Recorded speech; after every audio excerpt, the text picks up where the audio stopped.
Bo'ldi, davom etamiz. Yana boshqatdan aytayim. Boshqatdan o'qisa. Olmahor qo'ziqoringacha bo'lgan 8 metr masofaga 4 marta sakradi. U daraxtgacha yana necha marta sakrash kerak? Birinchi ishimiz 8 ga 2 bo'lamiz. Keyin 18 dan 8 ayirsak 10, 10 da 2 bo'lsak 5 chiqadi.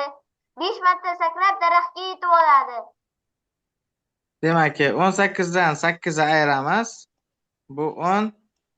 Bu 10 metr, to'g'rimi? Va uchinchisi 10 ni 2 ga bo'lamiz. 5 marta sakraydi. To'ppa-to'g'ri. Yana 9, ustoz ostonda. Ustoz chatni qarang.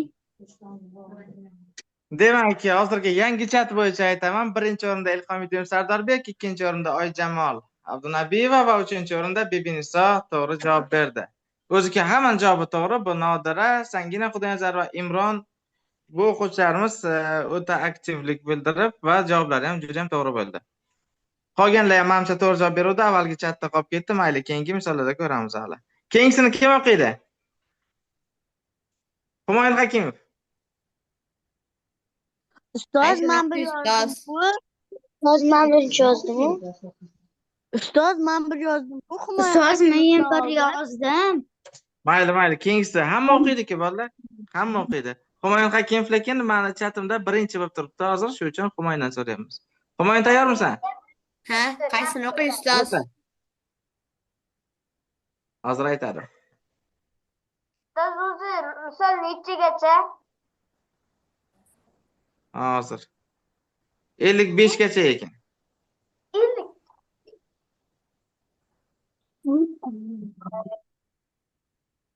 Misol 55 gacha. 45. 45. Qani boshladik? D nuqtaning koordinatasi 52, R nuqtaning koordinatasi esa eng kichik turli raqamli ikki xonali son. P nuqtaning koordinatasi D va R nuqtaning o'rtasida joylashgan bo'lsa, uning koordinatasini toping. Так, Elina. Elina, с какого урока выходишь? Кто учитель у вас? Катя. Не Алсу, да? Все. Позови ее, если она здесь.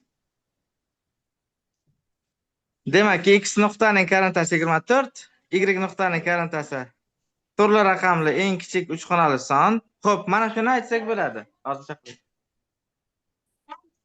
Родители пришли.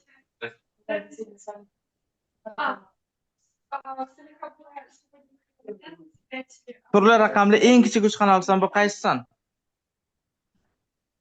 Ustoz ikki Qani xonali kim son. aytadi? 10 ustoz. 3 xonali debdi.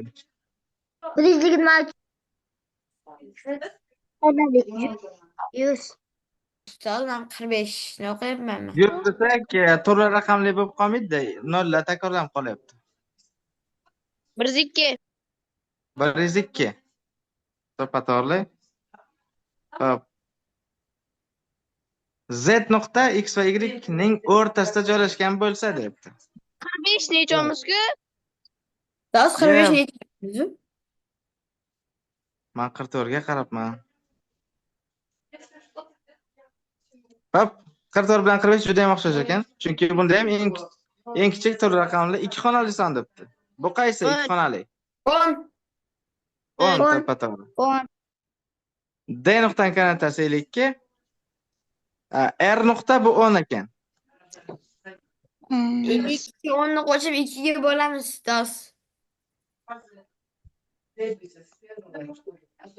Qavs ichida. Javobi 31. 31. 31 to'ppa-to'g'ri. Chatni qarang. Mironshoh birinchi o'rinda. Yechimi borlar birinchi tekshiramiz deganman. Ilhomiddin Sardorbek ikkinchi o'rinda va Sangina Xudoyazarova uchinchi o'rinda ekan. Keyingi Yechim yozgan o'quvchilar bu Bibiniso, Oijamol, Noila degan o'quvchilarimiz ekan. Yechimsiz to'g'ri javob yozgan o'quvchilarimiz Bibiniso, Shahboz Tursunboyev va Nodira ekan. Davom etamiz. Keyingisi kim o'qiydi? Bibiniso. Ustoz, men bir yozdim. Nechini? Kim bir yozdi? Men ustoz, mana Oijamol. Oijamol Abdunabiyeva Bibinisodan birinchi. keyin turibdi manda. Manda ham ustoz. Menda ham ustoz. Bo'ldi, Bibiniso birinchi yozgan. Bibiniso tayyormisan? Nechini? Hozir aytadi. 55 ustoz. 55 ekan. Qattiq omad keldi ustoz. Yehe, Bibiniso. Chuqur sabr tilayman va albatta senda hammasi oqshaydi, ishonamiz. Hozirgina ishladik. O'gay sifani tahlilda xuddi o'shanga o'xshagan savol ekan.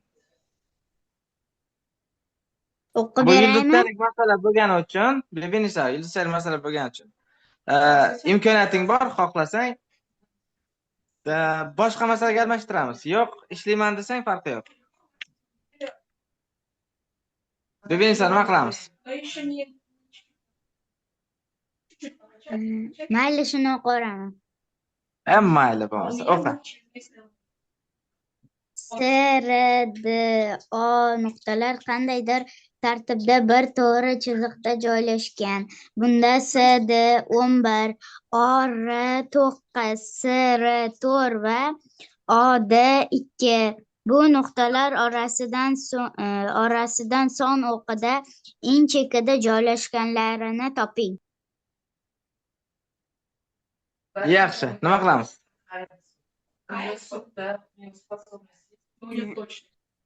S, R, D, O nuqtalarini chiza olamiz. Sonlar o'qida. Xo'p, qaysi nuqtani birinchi?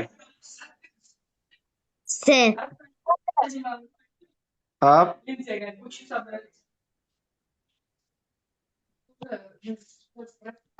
boshladik. Hozir boshqa yashil rang tanlab oldik.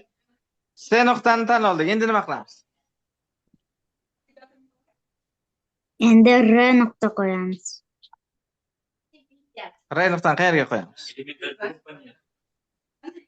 Chekara oldi. Mana bu yergami? Nimadir esdan chiqdi-da menimcha.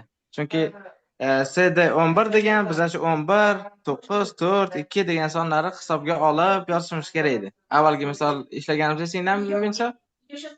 Ha.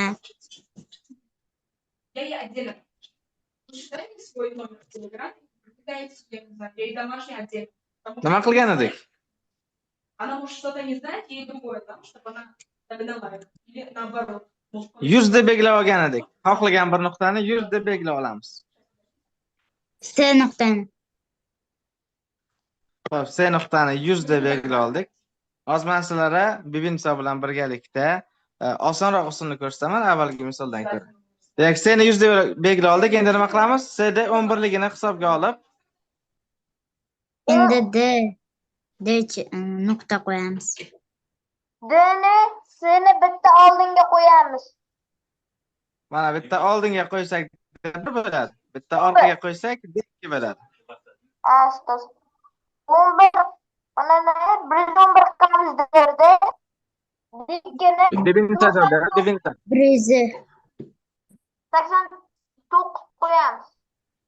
И если там баллы, получается, ниже будут, я должна... Demak, 100 ga 10 qo'yish yoki 100 dan 100 dan 11 ni ayirdik. Yaxshi. Endi O nuqta.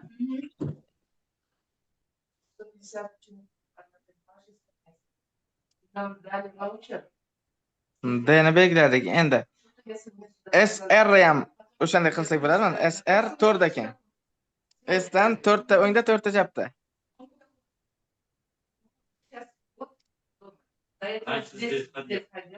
R sana R R1 R2. Koordinatalar nechaga teng? 4 ga yoki 96. 96 ga teng 100dan 4ni ayiramiz, 100ga 4ni qo'shamiz. Yaxshi. Demak, SR to'rtligini ham hisobga oldik. Endi qaysi? OD OD 2 ekan. Xo'p, D'dan 2 birlikda O D'dan nuqtani 2 qo'shishimiz kerak. D'dan 2 birlikda. D1'ni oldiga O'ni qo'yamiz. O1 keyin D2ni Karnatasi necha? orqasiga O2 qo'yamiz. O1 karnatasi Bibinisa.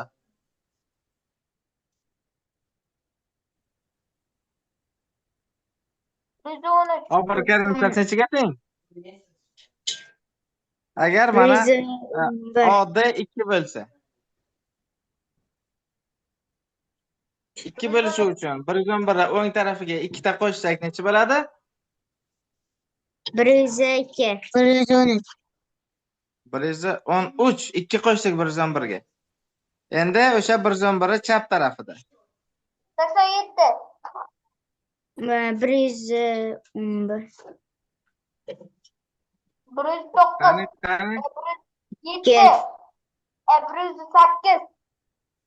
109 bo'ladi. 2 ni ayiramiz-ku. 111 dan 2 ni ayirsak 109. Xo'p, bizda yana bitta D nuqta bor, bu D2. Yana OD 2 bo'lishi uchun D2 ni o'ng va chap tarafiga O nuqtani qo'shishimiz kerak. Bibinsa. Mana O3 va O4 deb belgiladik. O3, Shularni O4. koordinatalarini yozishimiz kerak. Qaysi sonlar bular? Bular 91 Yaxshi. keyin 87 87 to'ppa-to'g'ri. Demak, eng oxirgi nuqta har doim tekshirib ko'rishga yoziladi. Demak, qaysi nuqtalarda OR 9 ga teng bo'ladi?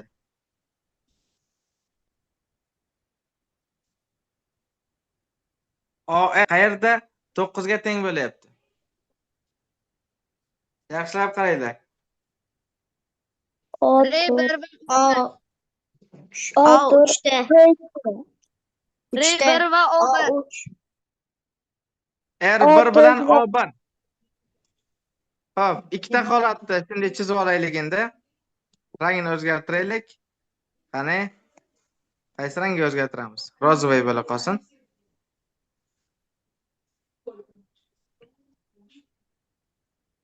Mana shunday qilib olaylik. Даже mamdek qilsak ham bo'lar ekan. Hop. Mana sonlar o'qi. Hop. Demak, S nuqta o'zining joyida 100 da turibdi. OR 9 bo'ladigan holat bu mana bu O1 bilan bu 113 bilan R1, 104 to'g'rimi? R1 ko'chirib yozamiz. bilan Demak, O1 O1 bu 113 113 R1 104 Xo'p. O1 qaysi D ga qarab yozuvdik?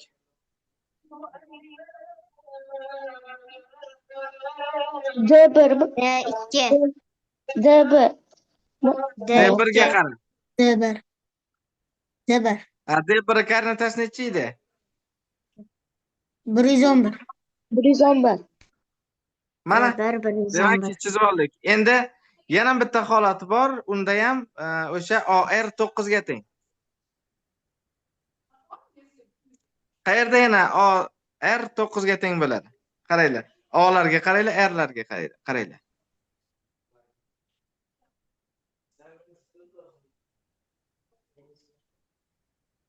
to'qson olti bilan qaysi O'ni orasidagi masofa 9 ga teng? 4 O4 O4 to'ppa-to'g'ri. O4 Endi bilan uni ham chizib olish kerak bo'ladi.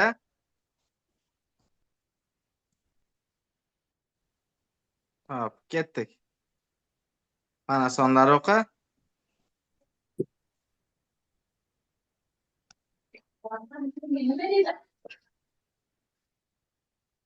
Demak, S nuqta 100 ga teng. S 100. Qolgan nuqtalar qayerda joylashgan? O'ngga. R2 seni chap tomoniga. O bilan R Chap va tomonga. D ni ko'rsatib qo'ysak bo'ldik. Chap tomonga. Chap tomonga ustoz. Kechasiz. Hozir. Hop, R2 bu 96. Mana A4 bu 87 va A4 ni biz D2 ga qarab yozuvdik, to'g'rimi? Mana D2 bu 89. 89. Demak, ikkala holatda ham, birinchi va ikkinchi holat, ikkala holatda ham eng chetki nuqtalar qaysilar ekan? S bilan A nuqta. Mana bu yoqda ham S bilan A nuqta. S bilan Demak, A javob. ustoz. Demak, S savol va o'qiydi. A. Bu nuqtalar orasidan son o'qida eng chekkada joylashganini toping debdi. Demak, eng chekkada, eng Eng chetda chekkada S va A. O va S nuqtalar joylashgan. Hammaga tushunarli bo'ldimi? Ha, Bibiniso, mana Bibinisoni bitta xarakterga qoyil qoldim. Eng qiyin masala bo'lsa ham, imkoniyat bo'lsa ham boshqa masalaga o'zgartirmasdan yo'q, shuni ishlaymiz dedi. Молодец. Mana shu O'z chetga qarang. bu maqtovga loyiq. Endi chatga qaraymiz va keyingisini kim ishlashini belgilab olamiz. Oijamol ishlaykan keyingisini. Familiya. Bibiniso. Safar. Nechi nuqta ustoz? 53 ni. Omad keldi.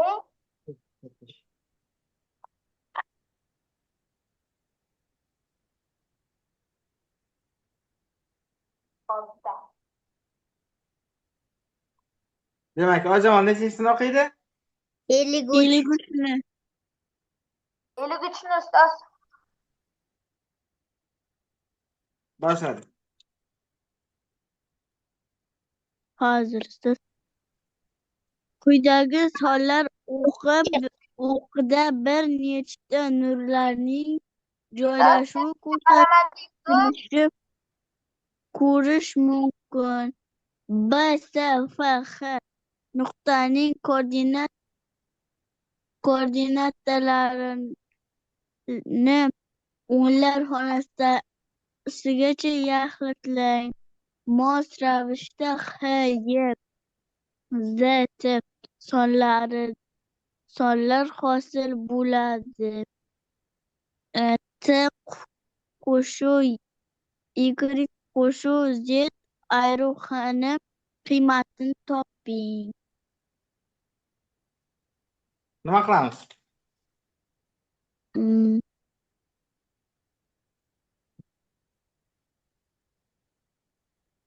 Ustoz, bu yerda T yo'q-ku. Sonlar o'qida. T yo'q bo'lsa, H bilan T bor.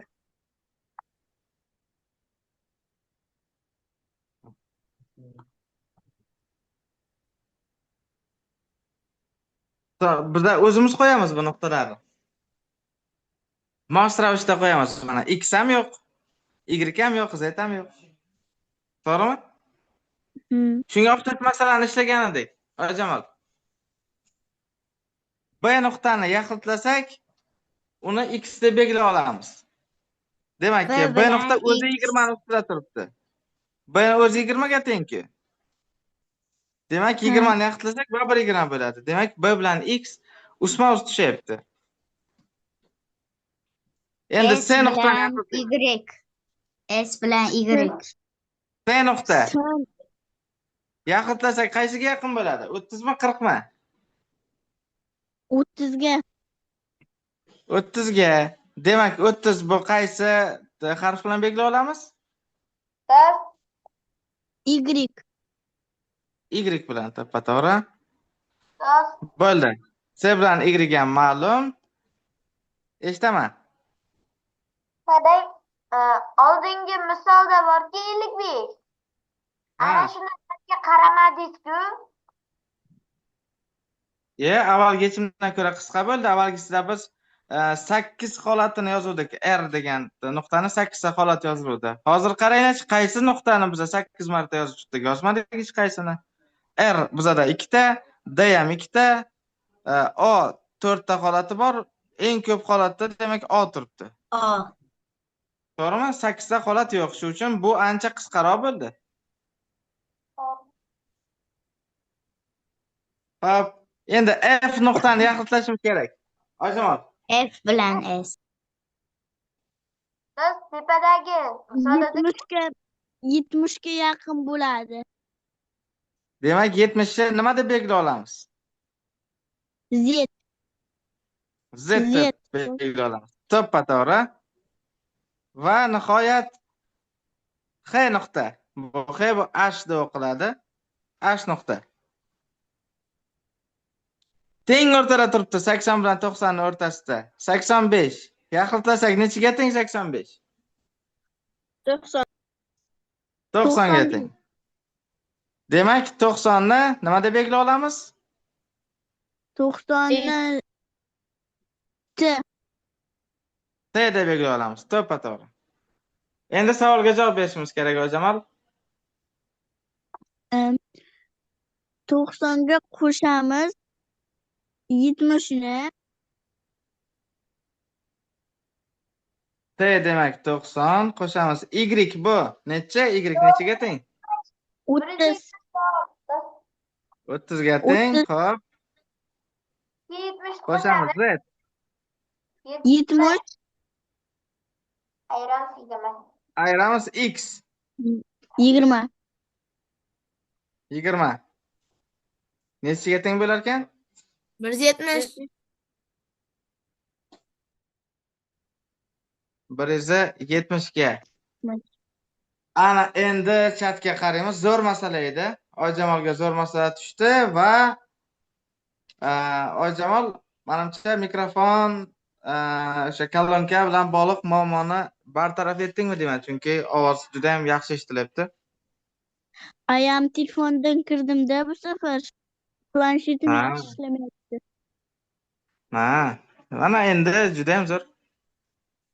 Xo'p, chatga qaraymiz. Birinchi o'rinda chiroyli yechimlari bilan birga yozibdi Mironshoh. Va javob to'ppa-to'g'ri. Ikkinchi o'rinda Noila. Uchinchi o'rinda Humoyun Hakimov. Keyingi to'g'ri javob bergan va yechimini chiroyli оформление qilgan o'quvchi Ilhomiddin Sardorbek. Originalni nima degani? Haqiqiy. Hech kimning javobiga o'xshamas degan.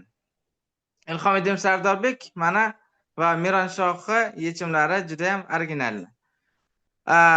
Imron Shahboz Tursunboyev, Sangina Xudoyanazarova. To'ppa-to'g'ri. Nodira to'ppa-to'g'ri. Kim 170 deb javob bergan bo'lsa, ularda ham to'g'ri. O'quvchilar bu Bibiniso, Sangina, Shahboz Tursunboyev. Davom etamiz. Keyingisini kim o'qiydi? Qani. Noila.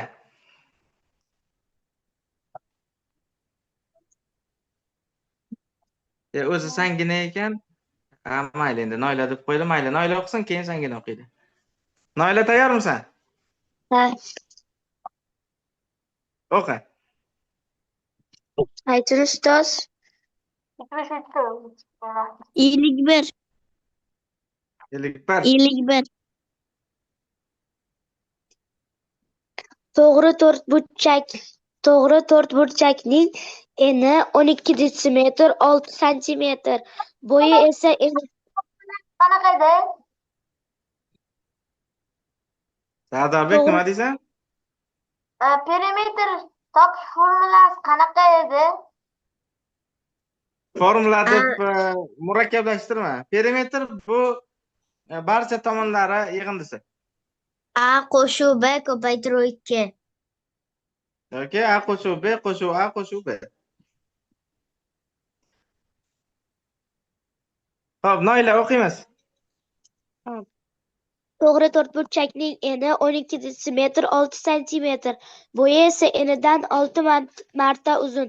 Shu to'g'ri to'rtburchakning perimetrini detsimetrlarda yaxlitlang.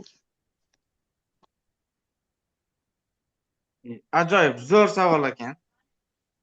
Oxirgi masalalar albatta zo'r bo'ladi endi. Buni rasmini chizib olamiz. U uchun bizga qo'shimcha varoq kerak bo'ladi hozir.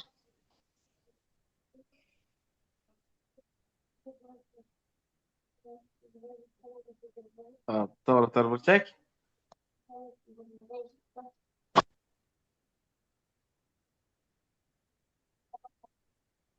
Olti marta uzun desa, mana shu yaqinroq menimcha. Dashmanlik qilsak 3 kira 6 8. Mana shunga yaqinroq. Mana. Demak, nima deganida? To'rtburchak eni 12 detsimetr 6 santimetr ekan. Eni 12 detsimetr 6 santimetr. Shuni santimetrda ifodalasak nima bo'ladi, Noila? 126 santimetr. 126 santimetr to'pato'g'ri. Bo'yi enidan 6 marta uzun degan. Nima qilamiz? Ko'paytiramiz. 126 ni ko'paytiramiz 6 ga. 6 ga. Javob 755 56. 756. 126 ni 6 ga ko'paytirsak 106 ga ko'paytirsak 600. 20 ni 6 ga ko'paytirsak 120. Oxirgi raqami 6 ni 6 ga ko'paytirsak 720. 756 ekan. To'g'rimi? Ha. Endi to'rtburchagi qarama-qarshi tomonlari teng. Demak, tepasi ham 756 santimetr bo'ladi. Mana bu o'ng tarafi ham 126 santimetr bo'ladi. To'g'rimi? Ha. Endi perimetr degan. Perimetr bu nima desam hozir? Perimetr bu barcha tomonlarniki anaqasi.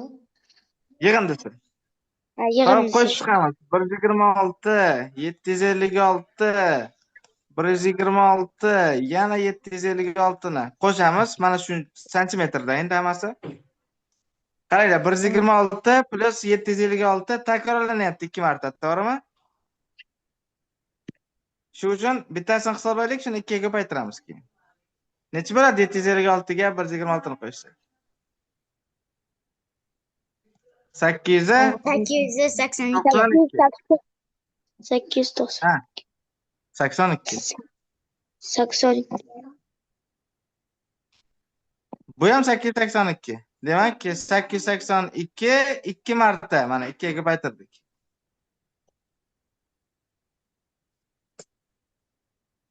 Noila? Ha. 802 ga ko'paytirsak 1600. Endi 82 ga ko'paytirsak 160, 2 ni 2 ga ko'paytirsak 4. Shular qo'shishimiz kerak. Necha santimetr chiqadi? 1764. 1764 santimetr.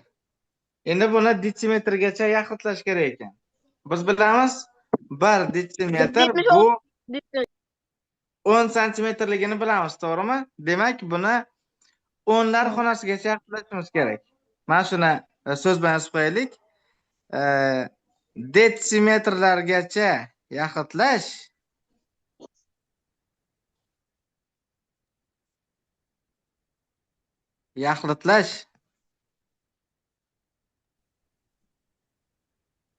bu nima degani?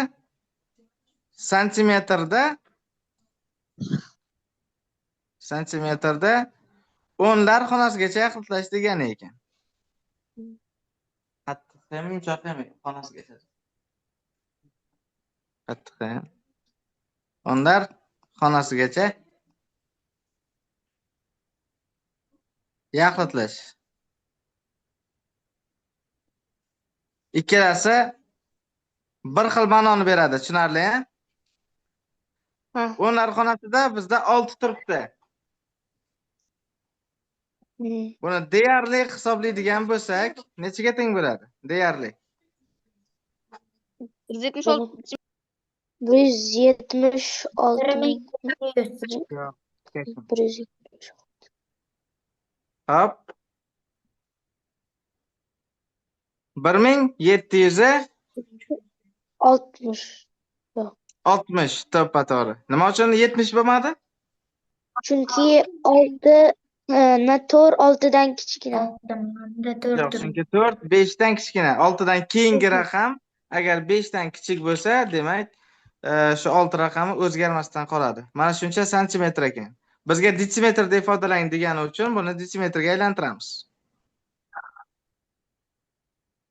176 detsimetr. To'ppa-to'g'ri.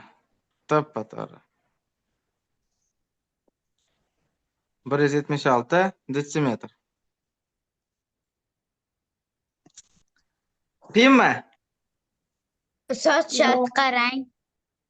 Ishlasa bo'ladi. Xo'p, chatga qaraymiz. 176 deb kim javob beribdi ekan? Aha. Aktivlik zo'r bo'libdi-ku, ha? Birinchi o'rinda yechimlari bilan chiroyli qilib yozgan o'quvchimiz Mironshoh ekan, tabriklaymiz. Mironshoh mana avvalgi formasiga qaytibdi. Ikkinchi o'rinda Ilhomiddinov Sardorbek, tabriklaymiz. Va 3-o'rinda Humoyun Hakimov ekan. Bolalar, iloji boricha originalni yozingda. Originalni. Menda shubha paydo bo'ladi. Kopiya qilgan degan shubha paydo bo'lib qolishi mumkin. Iloji boricha original yozingda. Agar takrorlanuvchi javoblarni ko'p ko'rsam, men yangi qonun o'ylab topaman. Birov javobi birovga o'xshasa qabul qilinmaydi degan qonun kirgizishim mumkin. Bu yaxshilikka olib kelmaydi. Hop, va 3-o'rinda bo'ldi, 3tasini aytdim-a. 3-o'rinda Humoyun Hakimov. Qolgan to'g'ri javob bergan va yechimlari bilan yozgan o'quvchilarimiz bu kimlar ekan? Qolganlarda yechim yo'q, qolganlarda faqat javoblari bor ekan. Davom etamiz. Demak, kim qolib ketuvdi? Darrov men adashib Noila dedim. Sangina o'qi. Siz nechinchi sinfdan? 29. 29.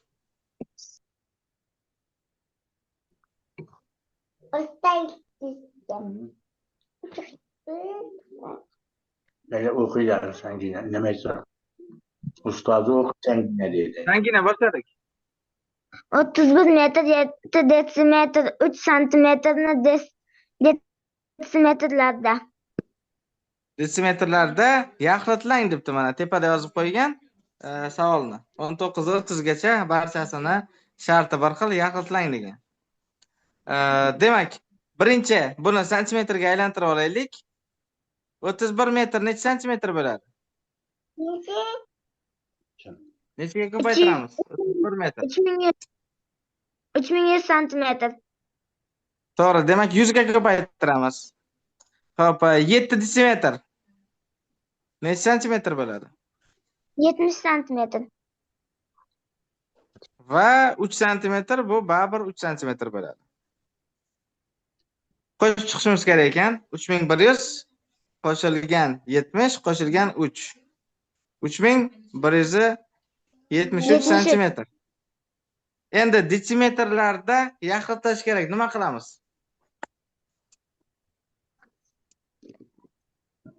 Detsimetrda yaxlatishsin. 3173 santimetr detsimetrga aylantirib olamiz. Yo. Birinchi yaxlatlab keyin aylantiramiz. 3170 Qaysi xonasigacha yaqinlashimiz kerak bu sonni? Qaysi xonagacha? O'nlar xonasigacha. Nima uchun aynan o'nlar xonasigacha?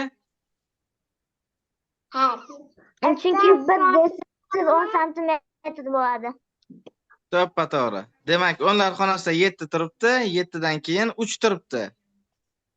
Bu deyarli hisoblaganda nechiga teng? 7 o'zgarmasi qoladimi yoki 7 8 ga aylanadimi? 7 da qoladi. 7 da qoladi. Nima uchun? Chunki 7 3 dan katta. Yo'q, chunki 3 5 dan kichik. Doim qaraymiz, mana qara mana. 73, 74, 75, 76 bo'lib ketsin-da. 73 deyarli 70 ga teng. 74 ham 70 ga teng. 75 dan boshlab endi 80 deymiz. Tushunarlimi? Demak, 7 dan keyingi raqam 5 va undan katta bo'lsa, o'sha 7 ni 8 ga aylantiramiz. Agar 5 dan kichik bo'lsa, 7 o'zgarmas qoladi. Tushunarlimi? Mana ustad. Mana santimetrda yozdik, yaxhitlab endi buni detsimetrga aylantirsak, 317 detsimetrga teng bo'lar ekan. Xo'p, Ustoz, chatga IQ qaraymiz. darsga 5 minut qolmadimi? IQ darsiga haqiqatdan 5 minut. Hozir bu oxirgi masalamiz edi bolalar. Buni hozir uyga qilib sizlarga tashlab beraman va IQ darsiga tayyorgarlik ko'rishni boshlaysizlar. Demak, 317 detsimetr birinchi bo'lib chiroyli qilib oformleniya qilgan, yechimini yozgan o'quvchimiz Bibiniso ekan. Tabriklaymiz. Meroshoh shunchaki yechim yozib qo'yibdi. Meroshohda shunchaki javob yozilgan. Nimadir yozinglar javobdan tashqari, men uni yechim deb qabul qilishim uchun. Ikkinchi o'rinda Humoyun Hakimov. Faqat Humoyun sen teng deb yozibsan, uni deyarli teng qilish kerak edi. Mayli, Humoyun Hakimovni ham qabul qilamiz va 3-o'rinda Nodira ekan. Keyingi to'g'ri javob bergan o'quvchilar Mironshoh, Shahboz Tursunboyev, Ilhomiddin Sardorbek, Oyjamol, Bibiniso, Noila chiroyli yechim qilib yozib qo'yibdi va Sangina Xudoy Nazarova. Ustoz, Vallahi bugun yaxshi. darsda Bugun ancha aktiv harakat qildingizlar, har doimgidan ko'ra. kimlar Bu maqtovga loyiq. Aka, Hozir aytaman, to'xtang. Kimlik yozsan tashlab